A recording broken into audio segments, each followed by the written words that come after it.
Uyghur yazğıçısı Hüseyin Taş'ның Ayollarning iftixori Nuzugum nomli əsəri.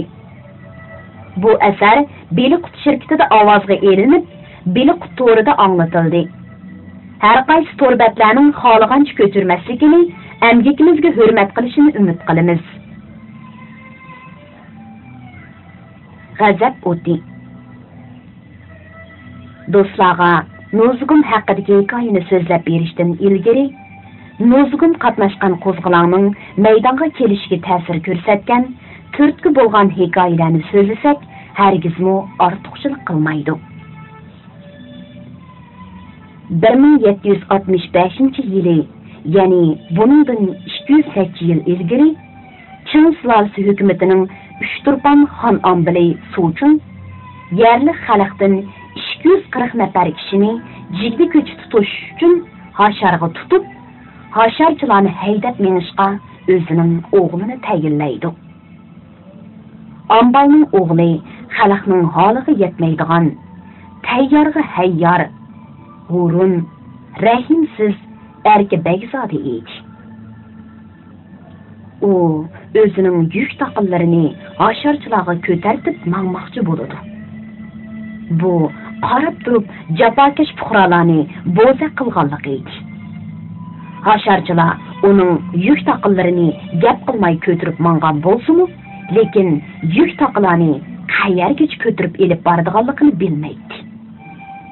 Shunlashqa Hasharchilar Begzodining yuk taqinlarini qayerga ko'tarib boradiganligini Qing sulolasining katmini chepib yurgan g'olchillardan biri bo'lgan Yaloqchi Hokim begi Solihdan so'raydi. Begim, yuk taqinlarni qayerga ko'tarib mangamiz? Bu hurmat adabsizlar. Senlar yuk taqin ko'tarib menishi bilish, yumulni minish. Begim, bunu so'raganning hech qanday yomoni yo'q-ku. Qandaqmi? Behurmatlik bo'lsin. Senlar menga gap yondirishib ketishdingmi? Obdan adablab qo'ymasang, odam ruslarga o'xshaysan. Ilmi odamga o'xshamay qelyapmiz biz. Ambaldagi Solihning chiroyi birdinni topirib, rahimsiz tus oldida qo'lidagi qamchi bilan yuk taq ko'tarib mangan Hasharchilarning bosh ko'zlariga ish gap yo'q, bir nechtin silvatdi. Qaraganda Solih bey Hasharchilarni dumbalab, ambal Suchunga yon besib yaxshiroq bo'lmoqchi bo'lgandek qiladi. Ras, yuk taqini qayerga ko'tarib mangamiz degan savolning nima yomoni? Uning ustiga Hasharchilar ko'tarolmasang sangiltib ol degandek bir muncha qamchi yeb oldi. Bechora Hasharchilar ochchig'ini ichib yutib, Solih bekka gap yondirmay, udul berib xon ambal mahkamasining tamg'i boshquruvchisi amaldoriga holini aytdi. Biroq ishi yanada o'ng'a tortmay qoldi. Tamg'i boshquruvchi amaldor ularga tushuncha yoki tasalli berish u yoqda tursin, sholini chechib, varqirab, jarqirab, oq qorini farq qilmayla Hasharchilarni 30 paloq urg'izdi. Xalqni qonqir qoqishding. Hashar tadkorga haydang. Bekorchilar bo'za qilib dumbalang. Bu xalqqa nima keraklik? Hasharchilarning g'azbi toshdi. Azaldan Qing sulolasi hukumatiga g'azab nafrati teshib turgan Hasharchilarga bu ish ig'ir keldi. O't ustiga moy chashqandek ta'sir ko'rsatdi. Xalqning ko'nglining g'azbi biroqli qo'zg'aldi. Ular o'zlari bilan Hasharga haydab kelingan aqlli, botur, qaysar yigit Rahmatulloh begni boshchi qilib saylab 1765-yili 2-oyning 14-kuni qo'zg'olon ko'tarib, oldi bilan Qing sulolasining g'olchisi Solihni o'ldirib, ondan orqasiga yenib, Uchturpan shahridagi xon ambal yomiliq besib kirgunicha ambal Suchun uning o'g'li va boshqa bir qism cheriklarni qo'ymay yo'qitib, yomilga o't qo'yib edi. Dastlabda qo'zg'olonga bir necha yuz kishilar qatnashgan edi. Ambal yomilg'a o't qo'yilib, ambal o'ldirilgandan keyin bu sapga yana nurg'unlagan erkinlikparvar xalq qizg'in ovoz qo'shib qatnashdi. Bu ishdan xabar topgan Oqsuxon Ambali bilan Tohay Uchturponga askar boshlab kelib, shahar sirtida fuqarolarga ig'ir tahdid soladi. Gunohsiz xalqni o'ldirdi. Bunun bilan Uchturpon xalqi biroqlik qo'zg'alib qarshilik ko'rsatib, hayvi bilan shahardan chiqib, jangga qatnashib, Chin sulolasining cheriklarini yer bilan yakson qilib, ig'ir mag'lubiyatga uchirdi. Bu qitimqi qo'zg'olonning tuyuqsiz yuz berishi Chin sulolasi hukumatining andisha va sarosimiga selib qo'ydi. Chin sulolasi qo'zg'olonning butun Xinjiang bo'yicha umumyuzlik avj elib, cho'ngib ketishning oldini olish uchun darhol harakat qo'llanib, qo'zg'olonchilarni vaqtida ojuqtirib yetish uchun Chin sulolasining Qashqar va Ilidagi necha minglagan askarlarini Uchturponga yo'tkab, Uchturpon shahrini to'rt tarafdan qo'rshib olib, o'q tutdi. Kucha, Oqsu, Yarkan qatorliq joylardagi Uyg'ur feodal beylari Uchturpon qo'zg'oloniga ovoz qo'shmoqchi bo'lgan xalq ommasini nazorat ostiga elib, ularning qo'zg'alishini to'sib qoldi. Bunun bilan Uchturponga sirtdan beriladigan yordam uzilib qilib, Uchturpon shahri uzoq vaqtincha muhosiraga elinib qoldi. Shahar ichidagi xalq oziq-tulik va yiqilg'i jihatdan qiyinlashga boshlaydi. Uning ustiga qo'zg'olonga boshchi bo'lgan Rahmatulloh Bakka urush davomida o'q tegib, o'lib ketganlikdan qo'zg'olonchilar sarkis yo'q qo'y padisdek boshpanoqsiz qoladi. Shuning bilan yarim yil davom qilgan Uchturpon xalq qo'zg'oloni 1765-yili 8-oyning 15-kuni mag'lubiyatga uchraydi. Chin sulolasi hukumati nurg'unlagan qo'zg'olon qatnashchilarini qirdi, so'laydi va pog'laydi. Uchturpon xalq qo'zg'oloni mag'lub bo'lgandan keyin Chin sulolasi hukmronlari garchi olgan yasoqlarni yengillatadigan qoida nizomlarni belgilab, amaldor baglarning huquqiga va yerlik amaldorlarga chap qo'ygan va uni biror qur tartibga solgan bo'lsa-mu, lekin amaliyotda bu belgilamalarning hech qaysi to'liq ijro qilinmaydi. Xalqning ustidagi zulm, eksploatatsiya, olgan yasoq, g'ashar madikor zodili yengillatilmaydi. Buning bilan Janubiy Xinjiangning bir qism rayonlarida xalqning yerlik cho'ng feodal hokim baglarga va Chin sulolasi hukmronlariga bo'lgan noroziligi va qarshiligi kuchaydi.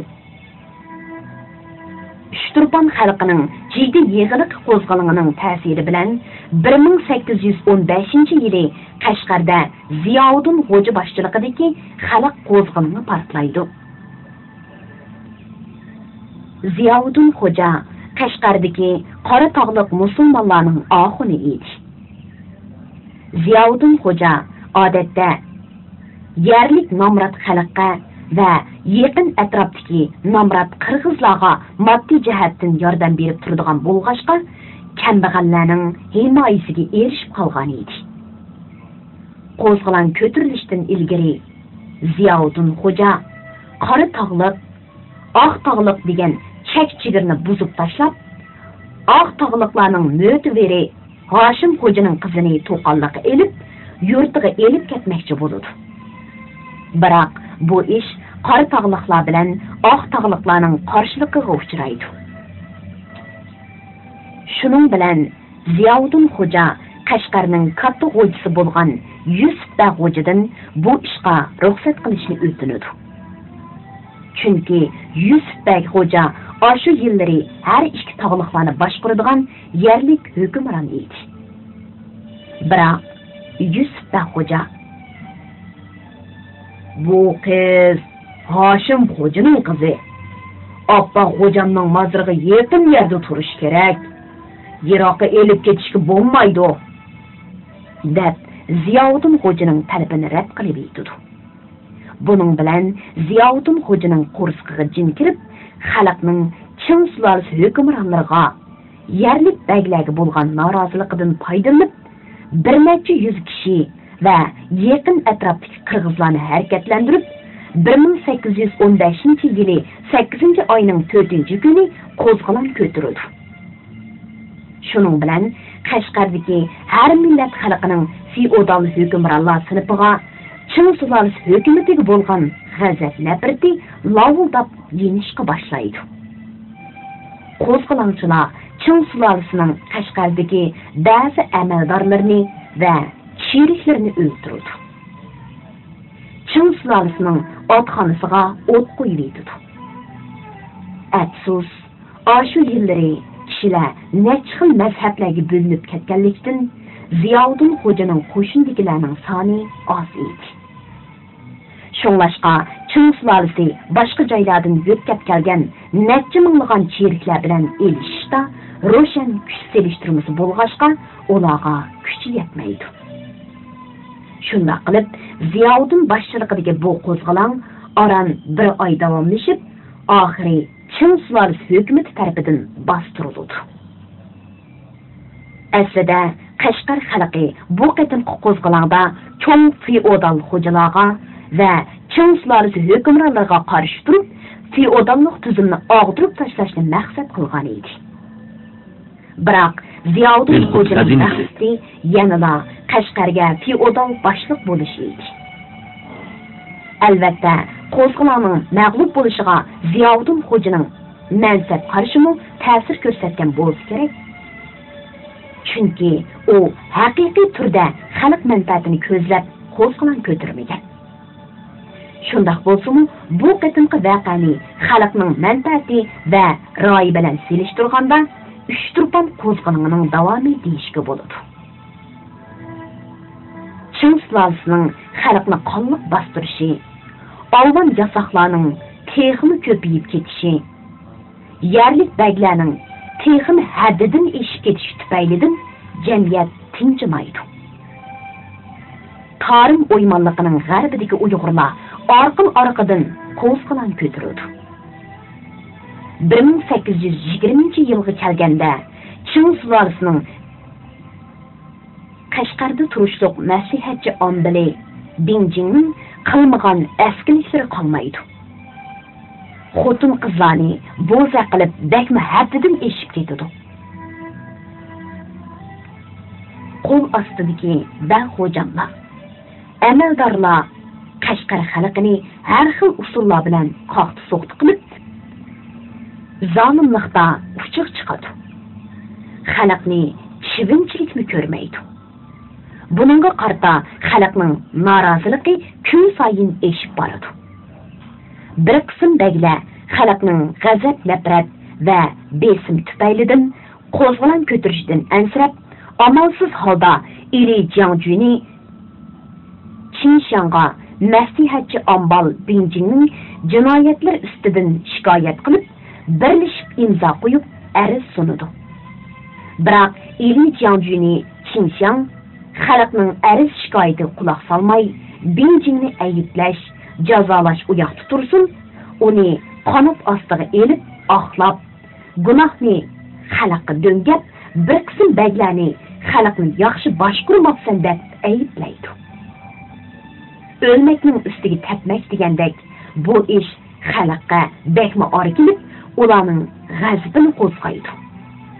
Shuning bilan xalqning Qing sulolasiga bo'lgan qarshilik kayfiyati kundan-kunga eshib, dardini ichib yutib yuradi.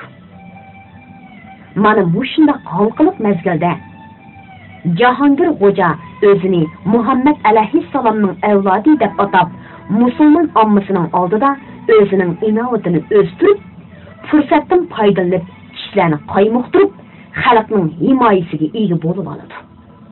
Hamda to'plangan to'g'ach o'g'irlab, qo'zg'olonning rahbarlik huquqini qo'lga kirgizib oladi. U Qashqarda necha qatim g'alyon ko'tarib, necha qatim yengiladi. oxiri mag'lubiyatga uchrab, Qing sulolasiga taslim bo'lgandan keyin Beyjingga elib berilib o'ldirildi. Suyimli qahramonimiz, erkinlik farishtasi Nuzugum osh qo'zg'olonga qatnashgan, qo'zg'olon mag'lub bo'lgandan keyin iliga surgun qilingan qo'zg'olonchilar ichidagi qahramon Uyg'ur qizidir. Xayrxo'sh Qashqar. Qo'zg'olonning mag'lub bo'lishi Qashqar xalq uchun texmi cho'ng baloya ofat, hasrat nadomat elib keladi. Bir qism qo'zg'olon qatnashuvchilari darg'a esilib, sazoyi qilinadi. Zindonga tashlanadi. Ming'an kishilar eliga surgun qilinadi.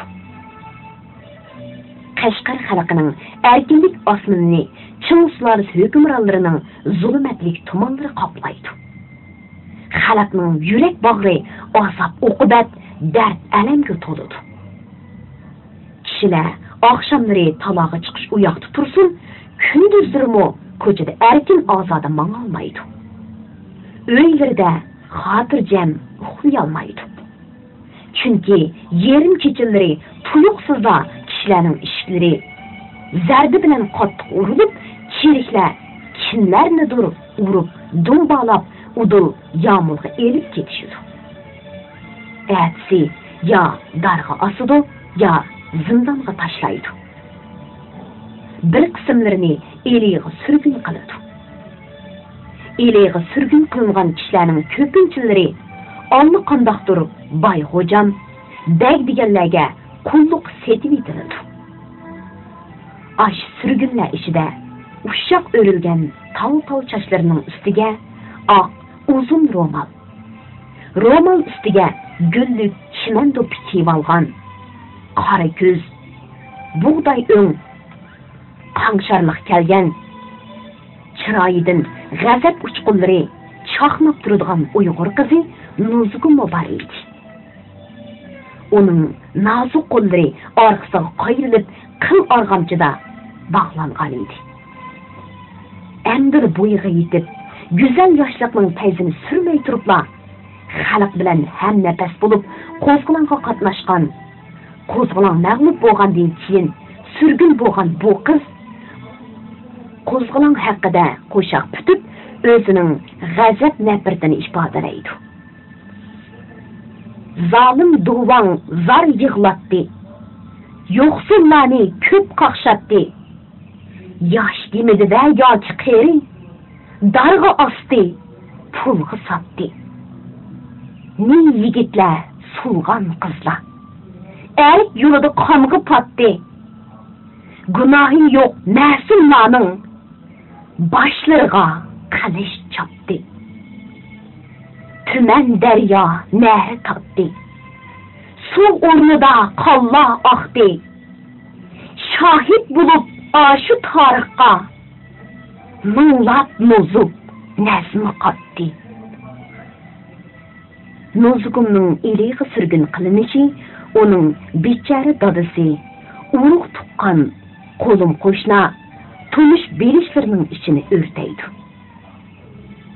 Ularning qalbiga ayrilishning hijron o'tini yoqadi. Ular Nuzugumning chiqishqa xushfe'l mijoziga ko'nib qolgan edi. Bo'libmi Nuzugumning tili o'tkir qo'shoqlarga omroq edi. Doim qo'shiq aytib berishini umid qiladi. Albatta, shu zamonlarda bir qizning eliga surgun qilinishiga odamning haqiqatanmi ishongisi kelmaydi. Bundaq tangsizlikka, rahimsiz reallikqa hamma odamning g'azab nafrati eshib tursin, ammo birda qo'zg'alishga amalsiz edi.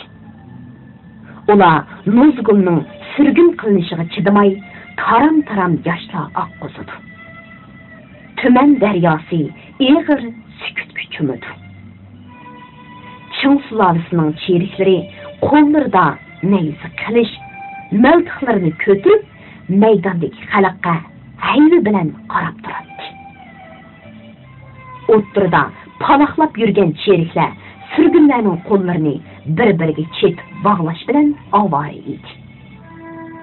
Maydonda kishilarning yig'i-zori, kimlarningdir tillayotganligi anglanib turadi.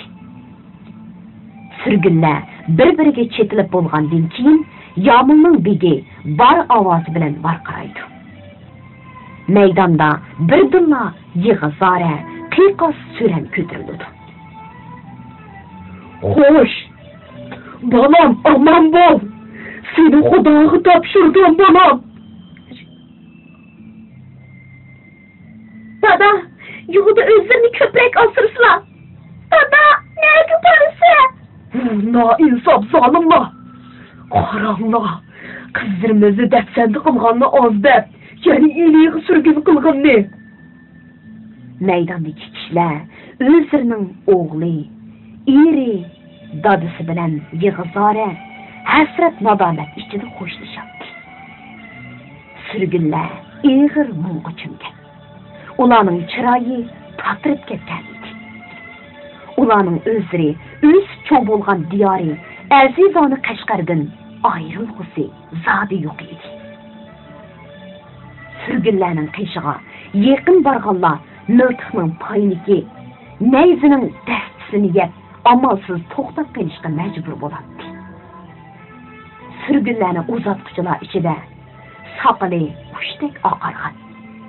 Dard hasrat ichida o'rxlab bir ustixon, bir teri bo'lib qolgan bir buvay kishilarning to'sib verishiga, hatto sheriklarning to'yib dumballig'in pisand qilmay, ig'ir qadamlar bilan ketayotgan surgunlar ichidagi suyumli qizi Nurzugun taraf qarab yugurdi.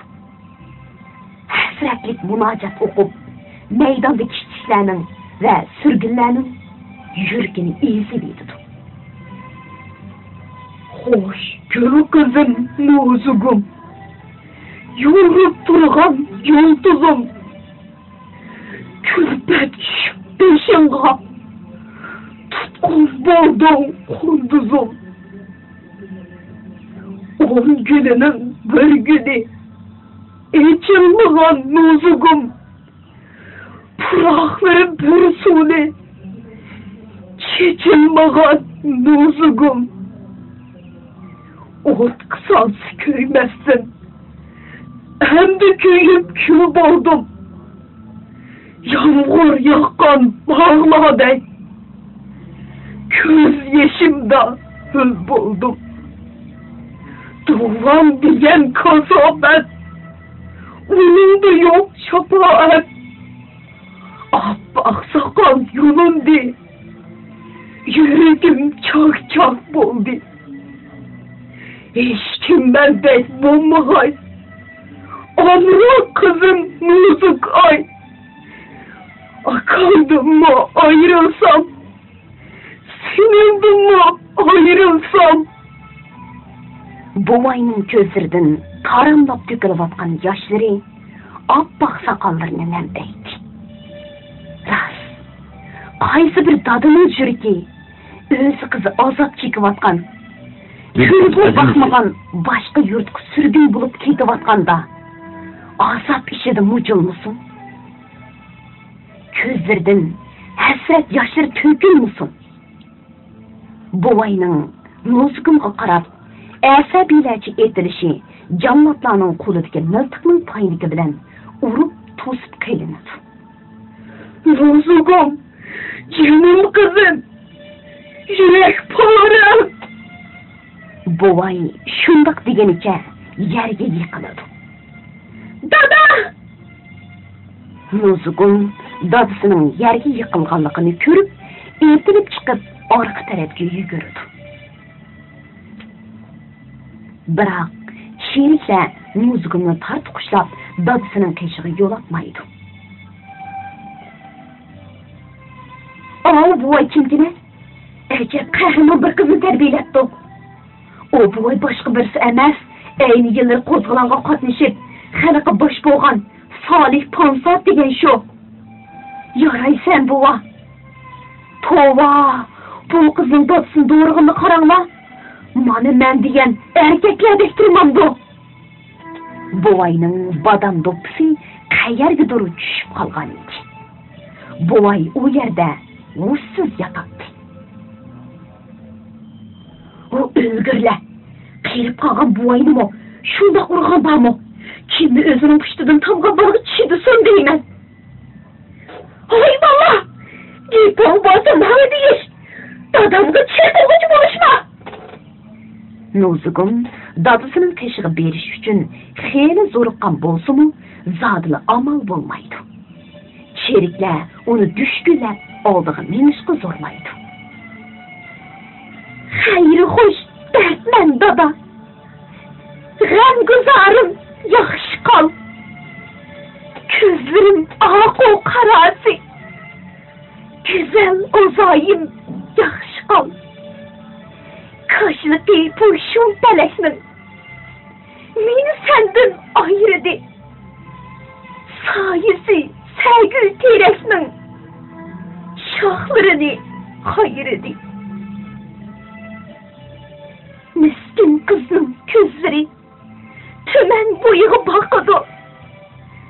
Zalim doğan qətsini ғəzəb güç çaqıdı.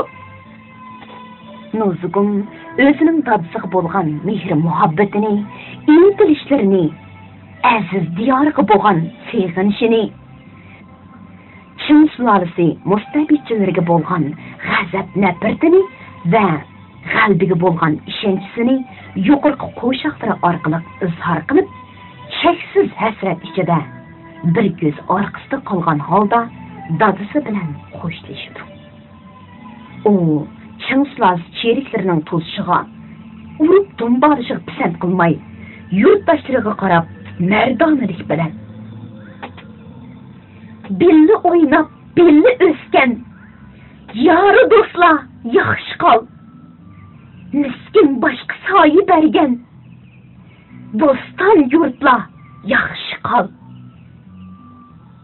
Cho'ldashtlarni kezib yurgan, piroq o'tida bag'ri ko'ygan, putlarida qonliq tishan baqi jonim, yaxshi qol degan qo'shiqning o'lik ovozda o'qib, yurtdoshlariga, sevgan yori baqiga omonlik, salomatlik va tinchlik tilab, o'z ko'nglini izhor qiladi.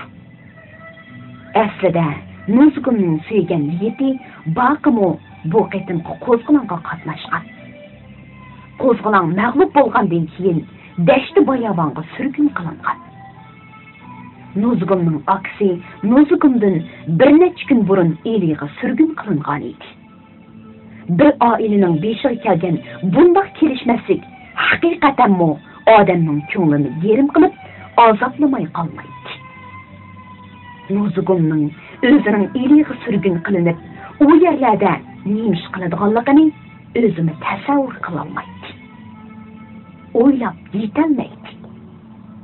Shundaqdimi kichkidan boshlab erkin ozoda cho'ng bo'lg'ashqanikin, chidamlik, qaysarlik alomatlari uning vujudiga mujassam bo'lgan edi. Ruhida aql farosat, vafo sadoqat va umid ishonch nurlari chaqnaydi. Oldirab biror ishdan boysab ketmaydi. Tavakkulchilik mijozimi yo'q emas edi. U eng oxirgi qitim o'zi o'ynab cho'ng bo'lgan qadimiy shaharning har bir rastlariga, ko'chalariga, dal daraxtlariga, chiroyidan miskinlik, omansizlik va bechorlik chiqib turgan yurtdoshlariga, yerda usiz yotgan suyumlik, kuyimchan dadisiga qiyilib bir qarab elib, mardona qadam tashlab, surgunlarning sepiga qo'shildi. Nozugumning bundoq mardona qiyofatini, jasurligini ko'rgan xalq uningga opirin o'qimay turolmaydi. Ba'zilar ko'z yoshlarini to'xtatishga amalsiz qoladi. Hatto ba'zilarining ko'zlaridan g'azab uchqunlari chaqnab, Çin sulalisi cheriklarining qonini bo'g'ib o'ldirib, ulardan qonli qisos olg'usi keladi. Biroq oldiroq sonliq bilan ish qilishga bo'lmaydi. Qashqar xalqi sürgünlər üçün Xudodan omonlik, salomatlik, baxt va erkinlik tilab duo qilishadi. Muzat dovonida Nuzugum Qashqardan ayrilib, sürgünlər qatorida dasht bayovonga qadam tashlaydi. U o'zi bilan taqdirdosh sürgünlər qatorida ochliqning, ufsuzlikning dardini yakkish tortib ko'rmaganni ko'radi. Yumshoq ko'rpi ustida yetib, tomoqning yaxshisini yeb, erk cho'ng bo'lgan qiz dog' yerni selinja, osmonni yepincha qiladi. Nuzugum o'zicha bu hayotning qismatlarining biri. Banda bo'lgan odam jafoliq kunlarni qandoq o'tkazishni bilmasa bo'lmaydi. Taqdir shundoq ekan. Tirkish beqish, o'zgartish yo'lida badal to'lash kerak deb o'ylaydi. Shunlashqa Nuzugum safar jarayonida ozroq muboyisamaydi. Xalqning beshiga kelgan kun mening beshimga keldi. Men ular bilan taqdirdosh. Shunlashqa voysam bo'lmaydi deb qaraydi. Sürgünlər Nuzugumning chidam g'ayratiga oprin o'qimay tura olmaydi. Onunğa chin qalbidan qoyil bo'ladi. Hurmati hassilab oshadi. Ba'zilar uning yuk taqinlarini ko'tirishib, o'zining hurmatini ifodalaydi. Shunlashqa Nuzugum ularning hurmatiga javob qaytarish uchun o'zining cho'nqur mazmun yo'shirilgan qo'shiqlarini o'qib, sürgünlərning ko'nglini ovundirib, ularni zeriktirmay, ularga umid, ishonch, iroda va kuch-quvvat ato qiladi. Hamon birlikni so'zlaydi. Toponlari yerilib, lavlari ufsuzlikdan qurib ketsa-mu chidaydi. Sürgünlər yantoq qoplagan dalalarni, giyoh unmaydigan cho'l jaziralarni, toshliq soyliqlarni, egiz tog'larni, kuchli iroda, o'zaro tasalli berish va chidamchanlik orqali o'zlariga bo'ysundiradi. 2 oydan ortiq piyoda yo'l yurgandan keyin xuddi birsi ustini erinmay oqlab qo'ygandek egiz cho'qinlari ko'p bilan taqishib turadigan tog'lar ularning ko'ziga yiroqdan tashlanishga boshlaydi. Bu muzdavon edi. Ular davonga yaqinlashgan sari havo barg'ancha suvib, tog'ning cho'qsida quyosh chaqnab tursa-mu, sim yomg'ir yig'ishga boshlaydi. Yomg'ir pasini belgili bo'lmaydigan, havo ochiq tursa-mu, yomg'ir yog'adigan bundaq havoga Nuzugum hayron qoladi. Tog' shunchalik yaqin ko'ringanda qilgani bilan uning qishig'iga yetib berishga kam degandimi, yarim kundek vaqt ketadi. Nuzugum 2 oylik safar jarayonida ko'z oldida ko'ringan tog'lardan nachchini orqasida qoldirib ko'nib ketgan edi. Shunga Nuzugum bu tog'larni orqada qoldirib ketdi. Iroda bo'lsa, odam nima ishlar ustidan g'olib kelishi mumkin-ku? Ular davonga yaqinlashgan sari quyoshning yuzini qora bulut qoplab, jahonni barg'on sari qorong'ulik o'z ilkiga elib, yomg'irning o'rniga qor yig'ishga boshlaydi. Sürgünlərning ichidagi ba'zilar "Tova, zaman oxir bo'ldi-mu nima? Yozdi-mu? Qor yoqqanmadi ba?" desa, yana ba'zilar "Bu Xudoning karomati bo'lsa kerak" deb yoqsini tishlashadi. Yana ba'zilar "Bizning ko'radigan kunimiz bor o'xshaydi" deb uratdi. Nuzugum "Nimadan ansiraysizlar yurtdoshlar? Boshqa kelganda nimadan qo'rqatdik?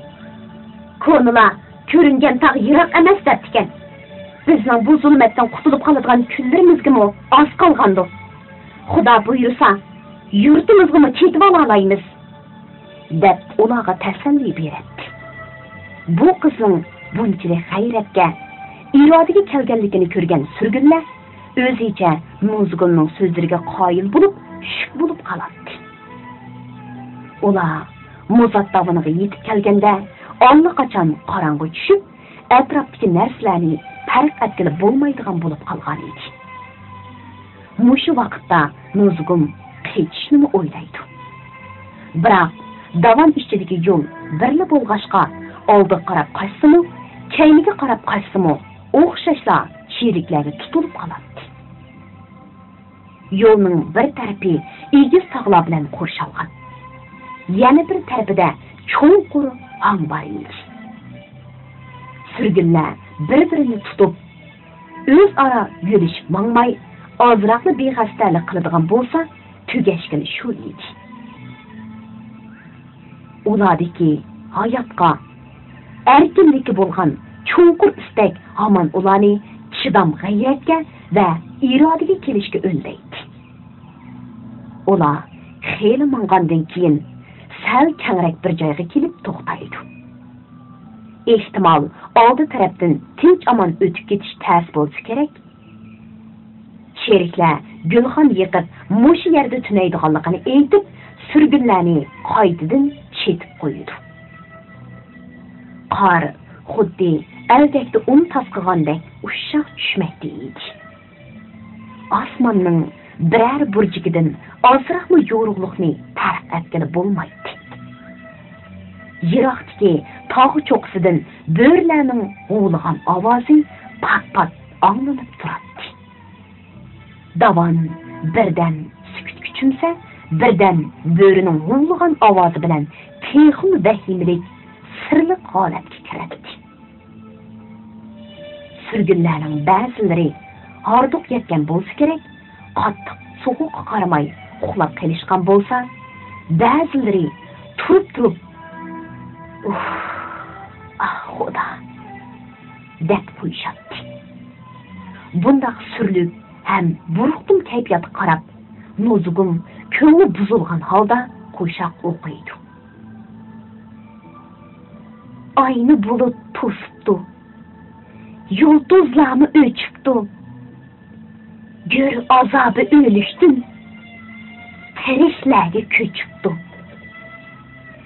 Qichqirib kelgan kakukning o'ni har joyda g'erib, kel kakuk oshli bo'layli, sen musofir, men g'erib.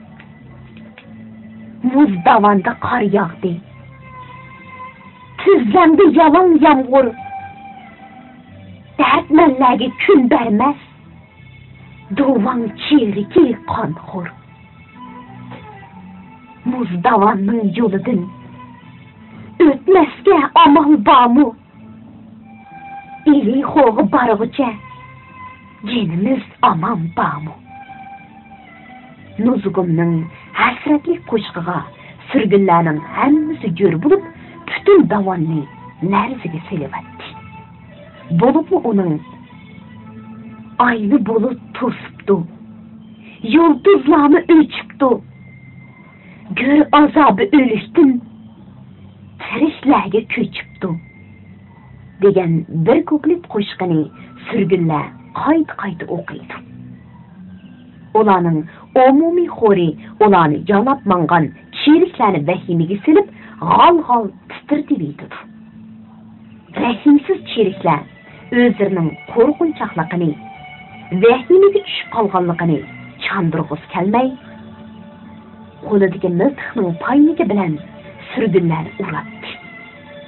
Birining eg'izini bassa, yana bir surgun qo'shiq o'qiydi. Surgunlar shu topda haqiqatan yemirilmas bir qudratli kuchga aylangan edi. Bu kuch erkinlik tashna qalblarning zo'ravonlarga qarshi g'azab nafratidan borliqqa kelgan edi. Qorong'ulik qoplagan jimjit davondagi bu umumiy g'urbat ba'ayni qafasga kirib qolgan qushlarning zulmatli qafasdan qutulish uchun sayrag'an nidosiga, noli faryotiga va cho'qoniga o'xshaydi. O'z erkini topolmaydigan odam eng bechora odamdir. erkinlik uchun kurash qilgan kishi o'z erkinligining yerimiga yaqinlashgan odamdir. Odam hayotida erkinlik uchun kurash qilib, mag'lubiyat yoki halokatga yo'liqqan taqdirdami, buning o'zi erkinlikning yeri emasmi? Ruhiy erkinlik texmi qadrlashga tegishli o'lmas ruhdir. Mana bu ruhni Muzat davindagi surgunlar o'zlaridan namoyon qilmoqda edi.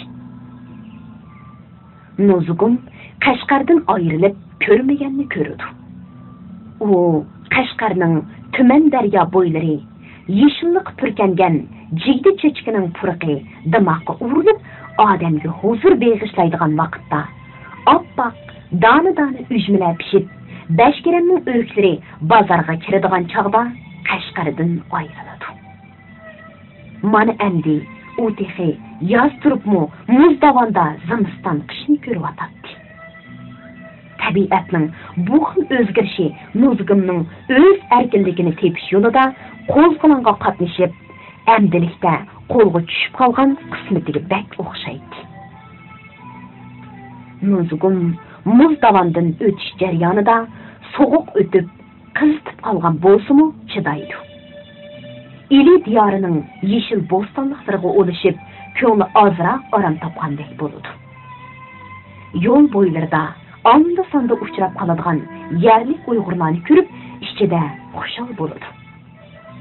U bir tarafdan Ilining yeshillik bilan qoplangan tog' dalillari qarasa, yana bir tarafdan yurtdoshlarini, qadrdon dadisi va suygan yigiti Baqini o'ylaydi. Çin sulolasi hukmronlarining xalqning nishqa qo'zg'olon ko'tarilganligini so'rabmi qo'ymaganligiga o'kinadi. Çin sulolasi hukumati qo'zg'olonga qatnashganligi odamlarni tutadi, darg'a osadi, zindonga tashlaydi. Bir qismlarini cho'l jazirida qog'i quzg'unlarga yem bo'lsin degandek dasht bayovonlarga pog'laydi. Yana bir qismlarini ilgir kim bo'lib eliga surgun qiladi. Hatta ular ko'chada ketayotgan yavash, mo'min kishilarni tutqun qiladi. Ba'zilarini gumonliq deb qarab, uylaridan so'rab chiqib, so'lab qo'yadi. Undaqda xalqning qilgan xatomi? Yo'q. Hargizmi xato emas. Xalqning elib borgani erkinlik yo'lidagi haqqoniy kurash. Nozugum bu qatim qo'zg'olonga tasodifiy qatnashib qolganmi? Yo'q. Nozugumning yana kelib bir qizning bu qatim qo'zg'olonga qatnashib kelishining cho'nqur ijtimoiy orqa ko'rinishi bor edi. Bu ishni o'ylab, Nozugumning badanlari tikanlashib, beorom bo'ladi. Dastlab qilingan sahrolik oshu bichara ma'sum ojiz qiz uchun ozodlik yosh to'kidi. Çin sulolasining hukmronligiga yerli xoin, munofiq hokim beylarga g'azab lapirdi, texmi oshidi. Nozugum sahrolik oshu Narsida qizni hargiz esidan chiqara olmaydi. U qizning alamlik yolg'ishlari, yelinishlar, ko'zlaridagi ma'sumlik, sabiylik ham u qizning yurakni ezadigan nidosi Nozugumning yuragini texim o'rtaydi. Bu zot qanday ish? Nozugumning xiyoliga shu ishlar kelib olib, uning zodila oromida qo'ymaydi. Ammo u o'zining qo'zg'olonga qatnashganligidan hargiz pushaymon qilmaydi. Aksincha faxrlanadi. Narsida qizning fojiasi. Nozugum kichkidan boshlabla aqlli, chivar cho'ng bo'ladi. Onasi xeyli burla olamdan o'tkashdimikin, dadisi uningga ham ota, ham ona bo'lib, ko'ngliga ozor berib qo'ydigan ishlarni qilmay, Nozugumni erkin cho'ng qiladi. Amalba onasining yo'qligini chandurmaslikka tirishadi. Nozugum madrasada o'qiyotgan chog'lardami o'tilgan darslarni yaxshi o'zlashtirish bilan bir vaqtda savoqdoshlari bilan, bo'libmi o'g'il savoqdoshlari bilan xeyli ishlarda bəslişib, ularni yengib oladi. Ba'zida madrasadan yenib, uyga qaytmay, o'g'il savoqdoshlari bilan tuman daryo bo'yiga berib, mökü-mökülan o'ynaydi. Daraxtlarga maymundek chaqqonlik bilan yomishib chiqadi. Ba'zida o'g'illar bilan chelishib qo'yadi. Nozugumning dadisi qizining qo'rqmas, jasur cho'g' bo'lganligidan suyunib faxrlansa, yana Nozugumning biror chatoq chiqarib qo'yishidan texin ansiraydi. Nozugum o'zidan biror sabablik o'tib qolmasa, oldirab boshqalarga tan bermaydi. O'zimi oson sabablik o'tkazmaydi. U ko'chalarda sheriklarning begunoh fuqarolarni urib dumbalab, otliq bastib ketayotganligini ko'rsa, g'azabdan titrab turolmay qoladi. Shunlashqamikin Nozugumning dadisi bola cho'ng bo'lib qoldi. Endi madrasaga bormasimi bo'lar degan niyat bilan Nozugumni o'qishdan to'xtatib olib, tala tizgini chiqarmaydi. Uning ustiga sheriklar va yerlik yaloqchilar ko'p kunduzli demay ko'chalarda parakandichilik teriydi. Ular tuyuqsizlar ko'chalarda paydo bo'lib qoladi-da, udum kelgan odamni dumbalab, qo'liga chiqqanligi narsani elib ketadi. Shunlashqamikin setiqchilar doim aloqsodilik bilan ko'chaning beshiga qarab, andish ichida savdo qiladi. Yiroqdan Qing sulolasi amaldorlari yoki sheriklarning qarshi ko'ringan hamon narsa keraklarini yig'ishtirib, jimjit o'tirib oladi. Yoki bo'lmasa, boshqa xoli joylarga berib, o'zlarini davdiga oladi. Chiroyli qiz-juvonlarni ko'rib qoladigan bo'lsa, "Amba xo'jamning gapi bor" deb jamilga udum elib ketadi. Ularning o'lik tirikligini qiladi. Nozugum bunda tengsizlik to'g'risida dadisidan tinmay savol so'raydi. Ba'zida hatto qaynab ketadi.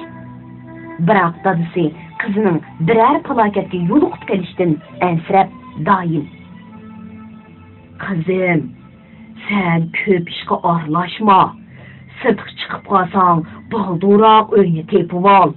Hozir qishloq to'g'risida boshqa tursang, o'zingga ovorchilik tepib olasan. Shahardagi odamlarning ko'piga ishongili bo'lmaydi.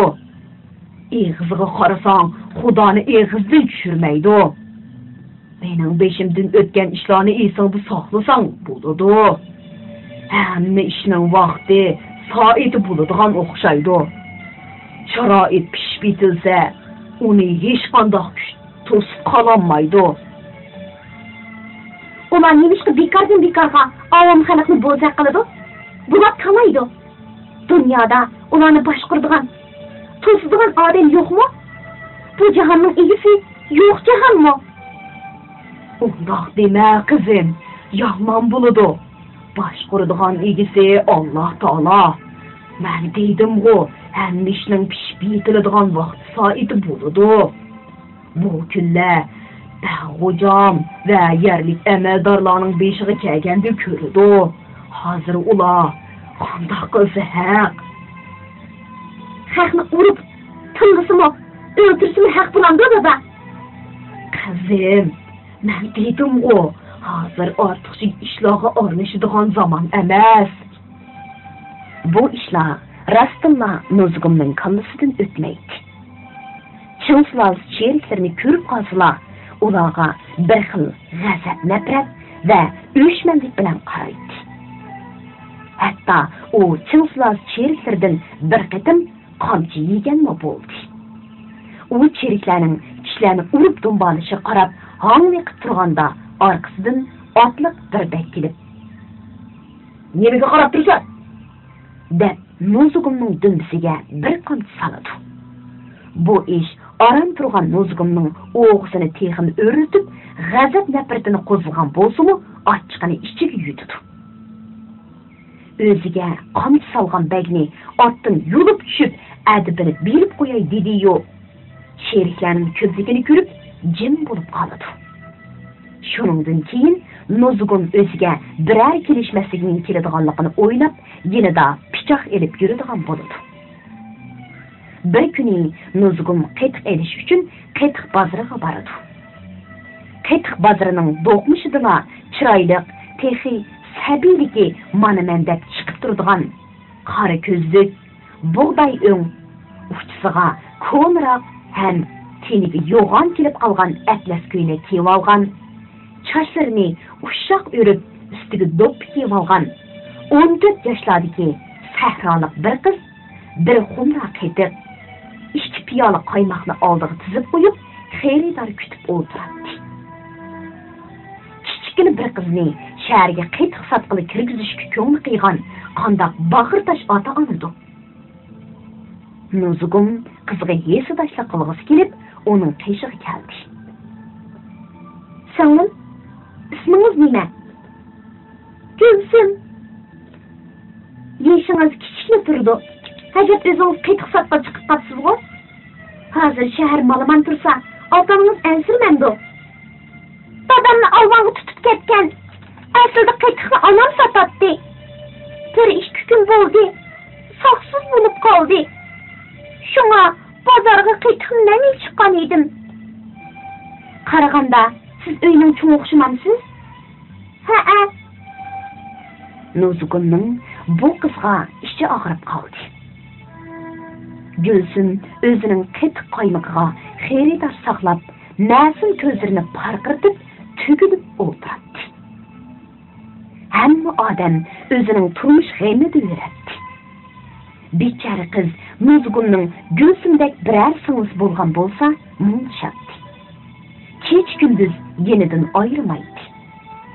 Nozugum ashundaq shirin xiyollar ilgi turganda, tuyuqsizla ko'chadan "Sheriklar kelib o'tdi" degan ovoz anglanadi-da, birdanla ko'chadagilar patparaq bo'lib ketishdi.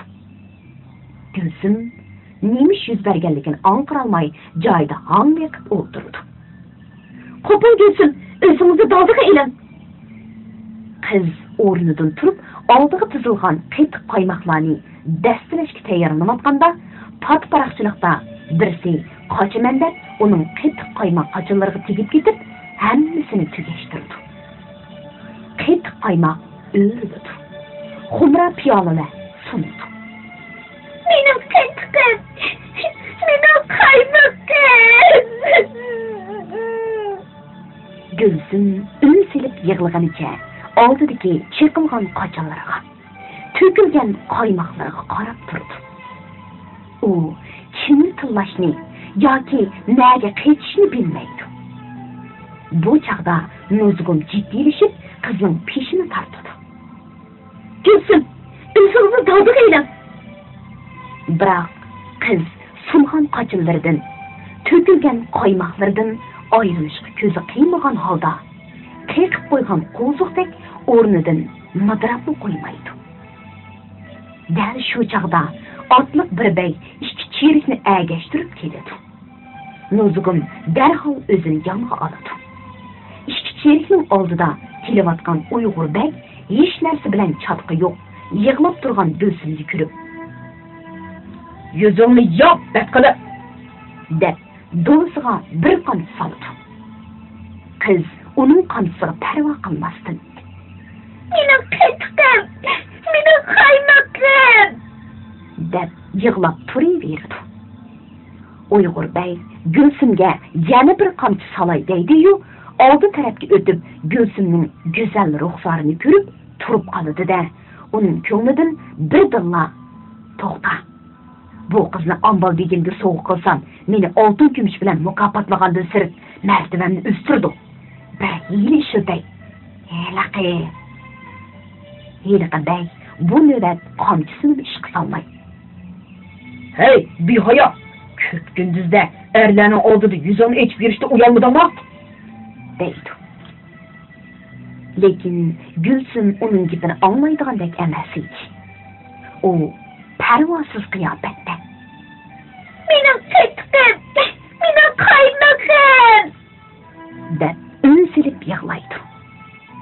Begning sal o'g'iz qaynab qoldimi, sheriklarga buyruq qiladi. Bu beynimizni elipmenla. Yağmurga apırıp, ottan edeplep. Şermi hayan ürtüp koyaydı. İşki çeyrek Gülsümni söyleşke başlaydı. Aka, beni koyuyorsan ben uyum çitime. Beni kayar gelip barısılar. Ben uyum çitime. Sabiy kızning chin ko'nglidan chiqqan yelinish yolvurishlariga bek pisand qolmaydi. Qarab turib, begunoh qizga yolg'on tuhmat choplab, yomg'irga elib minganiga chidamagan bir necha er oldiga chiqib bek ularga qarab varqiraydi. Qaysang boş qarishib, ötöt qilishdigan bo'lsang, ombol begim ketib adibingni bergizma. Hamning kalaga yezi bo'lish. Oldiga chiqqan erlar birdinla to'xtab qoladi. Cheriklar Gulsumni darqiratib so'raydi. Gulsum onasiga terajab turib oladi. To'xtamay varqiraydi. Ana, men bildim. Meni ketdim. Meni qo'yib etay. Uyimga ketdim. Ana! Ap-ashkara zo'rliq chidamagan kishilar biri-biri bilan to'xtamay bir nimalarni deyishidi. İnsan qelibidan chiqqan munofiqlar. İşte kichkina Marsiyda qizni dastanda qiladigan bo'ldi-da. Otliq Beyning mutsuzligiga qaranglar. Kichkina qizni begumustab turlab yurdi. Ey, şu musulmon bo'ldimi? Vijdonini sotgan odamni musulmon degan bo'lamdi. Kishilarning bunda qo'l-qo'lisidan Nozg'inning g'azab nafrati texini kuchayib o'tirg'a sakrab chiqibda cheriklarning oldiga kelib, "Qo'yib etish! Noinsof ablahlar! Kichkina qizni qanday qilishmoqsizlar?" deydi. Hop, behayo. O'zing kim bo'lsan? Bizning ishimizga aralashmoqchi bo'lma.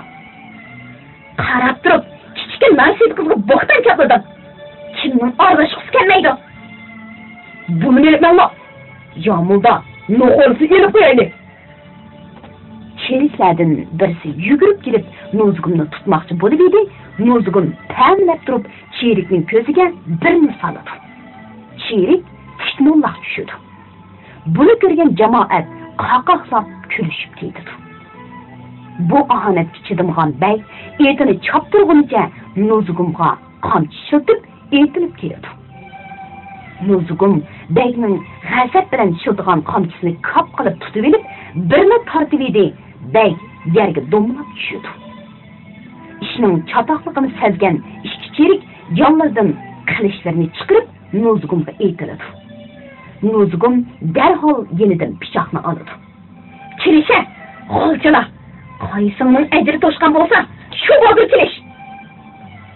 Cheriklar qilishlarini shiltishib Nozg'inga yaqinlashadi. "Boshlanma qizcha, ular sizga cheqiladigan bo'lsa, mana bizga." Atrofdan Nozg'inga madad beradiganlar chiqadi. Nozg'in ta'minlab turib, bir cherikning shiltigan qilichidan o'zini chaqqonlik bilan elib qochib, pichoqni cherikning bo'g'ziga tiqadi. Cherik cho'shqidek birini chirqirab yerga shiqiladi. Yana bir cherik buni ko'rib, qo'rqib orqasiga dajiydi.